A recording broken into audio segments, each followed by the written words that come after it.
శ్రీమాత్రే నమ. జయ గురు దత్తాత్రేయ నమ.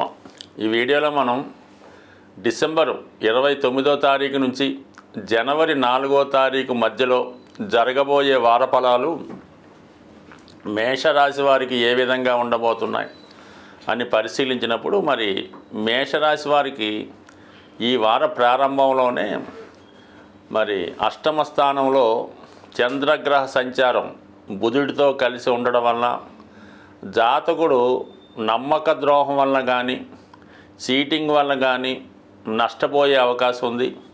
మరి ఈ సమయంలో జాతకుడి యొక్క మరి ఎవరికన్నా షూరిటీ పెట్టినప్పుడు కానీ సంతకాలు పెట్టినప్పుడు కానీ కొద్దిగా జాగ్రత్తగా చూసుకొని పెట్టవలసి ఉంటుంది.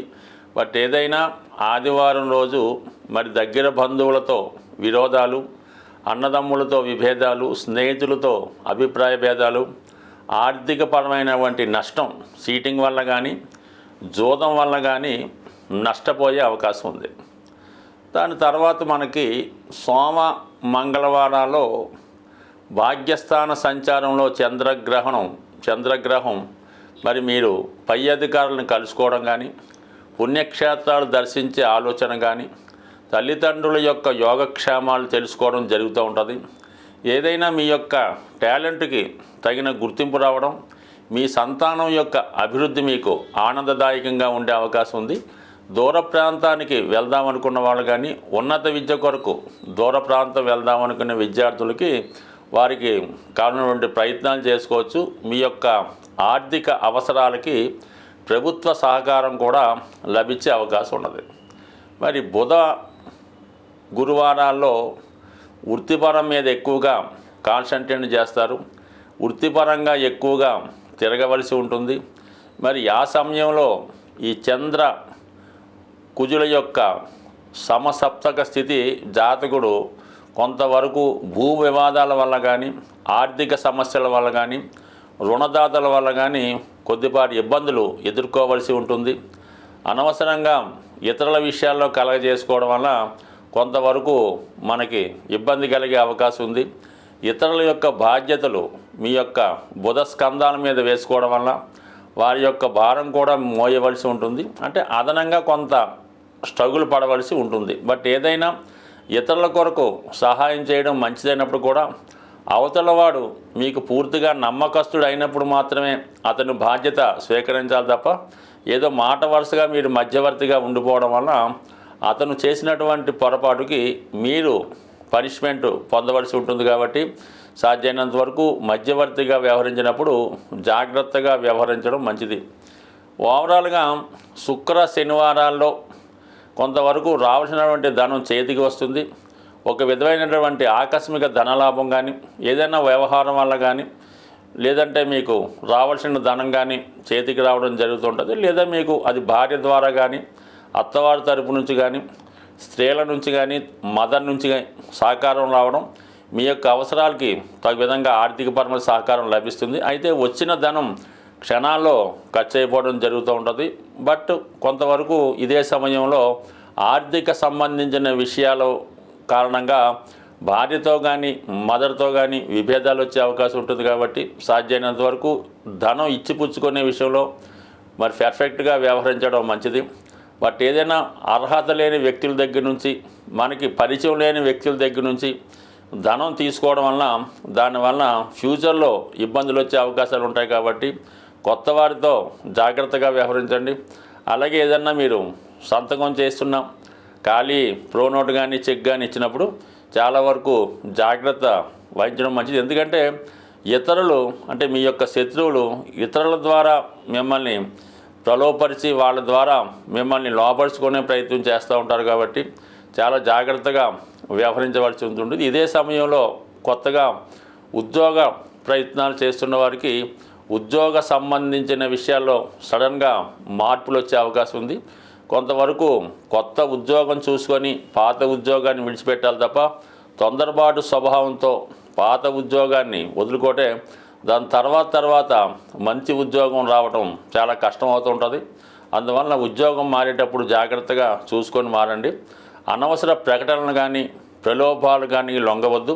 ఎవరు ఏ విధంగా ఆశ పెట్టినా కూడా అదంతా వాస్తవం అనుకొని మీ చేతిలో ఉన్నది వదులుకోవడం వల్ల ఫ్యూచర్లో నష్టపోయే అవకాశం ఉంది. కాబట్టి ఏదైనా ఆలోచన విధానంలో జాగ్రత్తగా తీసుకోండి. బట్ ఏదైనా రాబోయే మరి ఈ వారంలోనే మీరు నూతన సంవత్సరంలోకి ప్రవేశిస్తారు కాబట్టి రాబోయే 2025వ సంవత్సరం ఖచ్చితంగా మేషరాశి వారికి చాలా అభివృద్ధికరంగా ఉండే అవకాశం ఉంది. అంటే వీళ్ళకి టోటల్ 9 కలిసి వస్తుంది కాబట్టి 2025 ఇదే రాశిలో ఉన్నటువంటి వ్యాపారులకి ఉద్యోగస్తులకు కూడా కొత్త అవకాశాలు రావడం జరుగుతుంది.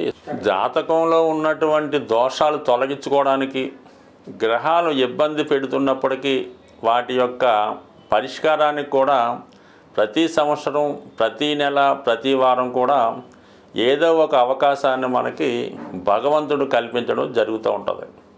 మరి ఈ వార ప్రారంభంలో మరి 29వ తారీఖున మాస శివరాత్రితో మనకి ఈ వారం ప్రారంభమవుతుంది. అలాగే మరి ఈ సంవత్సరం కూడా ఇంచుమించుగా ఈ మాస శివరాత్రితో ఈ 2024 వెళ్ళిపోవడం జరుగుతుంది. కాబట్టి సాధ్యమైనంత వరకు కూడా మరి ఈ అందరూ ఎటువంటి నక్షత్రం, ఎటువంటి రాశి, ఎటువంటి లగ్నం లేకుండా మరి ఈ వారం జరుగుతున్నటువంటి మన మాస శివరాత్రి రోజు విధి విధానంగా మీరు మరి చక్కగా శివుడికి అభిషేకం చేయించుకోవడం, అలాగే ఆ మరణాడు వస్తున్నటువంటి అమావాస్య రోజు మరి మీ యొక్క పెద్దవారిని దృష్టిలో పెట్టుకుని కానీ వారిని తలుచుకుని కానీ ఏదైనా వృద్ధులైనటువంటి వారికి, అంటే ఈ బ్రాహ్మణ కమ్యూనిటీ అక్కర్లేదు, ఏ కమ్యూనిటీ వారైనా మీరు ఇచ్చినటువంటి వస్తువు, అలాగే ఎటువంటి దానం ఇచ్చినా, బియ్యం ఇచ్చినా, పప్పు ఇచ్చినా వాళ్ళు ఉపయోగించుకునే విధంగా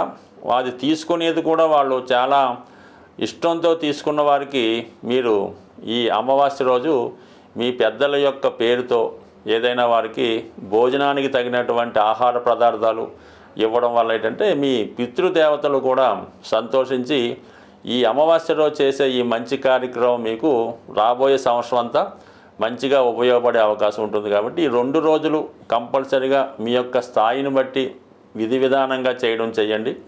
అలాగే ముఖ్యంగా ఈ 2025వ సంవత్సరం మరి డిసెంబర్ 31, జనవరి 1 తేదీలో చాలా వరకు అవకాశం ఉన్నవాళ్ళు మిగతా ఎంటర్టైన్మెంట్ కార్యక్రమాలు కాకుండా ఏదైనా ఒక పుణ్యక్షేత్రంలో కానీ, ఒక దేవాలయంలో కానీ మీరు ఈ నూతన సంవత్సరం ప్రారంభించుకుంటే చాలా వరకు ఆ సంవత్సరం అంతా కూడా మీకు అనుకూలంగా ఉండే అవకాశం ఉంది. కాబట్టి మరి సాధ్యమైనంత వరకు ఏదైనా దైవ కార్యక్రమాల్లో పాల్గొనే ప్రయత్నం చేయండి.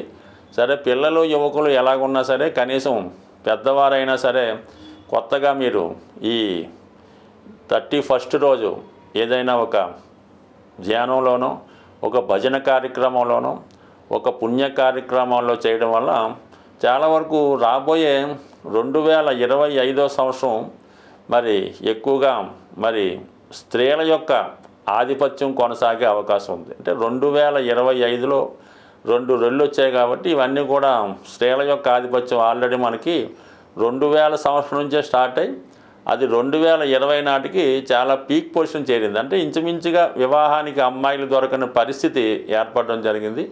మరి 2025 ఇది కూడా బుధుడు కూడా యాడ్ అవ్వడం వల్ల చాలా వరకు ఈ సంవత్సరం ఉన్నత ఉద్యోగాలు, అలాగే వివాహ విషయాల్లో ఆధిక్యత కూడా స్త్రీల పెత్తనం, స్త్రీల ఆధిక్యత సాగే అవకాశం ఉంది.